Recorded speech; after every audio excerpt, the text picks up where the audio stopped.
तो दोनों देशों के बीच जो आर्थिक रिश्ते हैं उनको और मजबूती मिलेगी। और उसी कड़ी में जब हम बात करते हैं, दरअसल भारत में डिजिटल भुगतान का सबसे सरल माध्यम यूपीआई अब तेजी से वैश्विक भी हो रहा है। यहाँ तक कि सिंगापुर जैसे विकसित देश में भी चुनिंदा सेंटर्स पर यूपीआई से भुगतान स्वीकार किया जाने लगा है। आइए देखते हैं ये खास रिपोर्ट।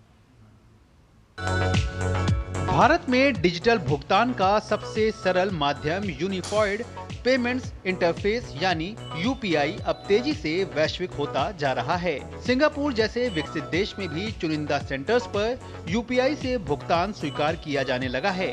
सिंगापुर के पे नाउ के साथ इस भुगतान के लिए पहले ही करार किया जा चुका है, जिसके बाद ये सुविधा शुरू हो गई है। पूरा डिजिटल स्पेस जो है, हमारा जो यूपीआई है, यहाँ एक पे नाउ का इक्विवेलेंट है, उसके साथ कनेक्टेड है, जिसके वजह से हमारे लोग जो यहाँ आते हैं काम करने, रेमिटेंस वापस भेज सकते हैं ऑनलाइन, और मर्चेंट्स पेमेंट में भी उस पर हम काम कर रहे हैं ताकि यहाँ भी यूपीआई चल सके हमारा। आने वाले समय में सिंगापुर में भारतीय प्रवासियों, विशेष रूप से प्रवासी कामगारों और छात्रों को इस सुविधा का खास फायदा होगा। कस्टमर हैं, बहुत से आते हैं जो यूपीआई यूज़ करते हैं, उनके लिए इजी हो जाता है, फैसिलिटी है, मनी चेंज नहीं करना नहीं पड़ती, सीधा कार्ड पे कर लेते हैं, काफ़ी आसान है यूपीआई।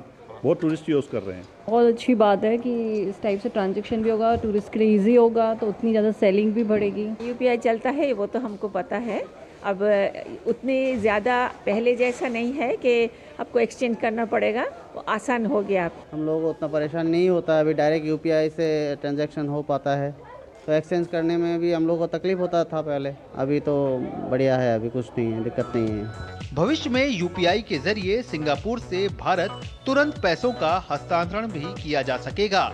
गौरतलब है कि नेपाल व भूटान सहित कई देशों में पहले से ही यूपीआई से भुगतान स्वीकार किया जा रहा है। इस सुविधा को कई अन्य देशों में भी उपलब्ध कराने के लिए प्रयास हो रहे हैं। तो सिंगापुर के चुनिंदा बाजारों में भी हम देख रहे हैं कि यूपीआई की सुविधा शुरू हो गई है, जिससे भारत से आने वाले जो पर्यटक हैं उनको कोई दिक्कत नहीं होती है, यानी वो यूपीआई के जरिए यहाँ पर सीधे खरीदारी कर सकते हैं। भारत कोशिश कर रहा है कि ज़्यादा से ज़्यादा देश यूपीआई को स्वीकार करें, जिससे भारत से जो लोग दुनिया भर की सैर करते हैं या अपने कामकाज के सिलसिले में जाते हैं, उन्हें कोई दिक्कत का सामना ना करना पड़े। कैमरामैन एसपी दुबे के साथ शैलेंद्र मिश्र, डीडी न्यूज़, सिंगापुर।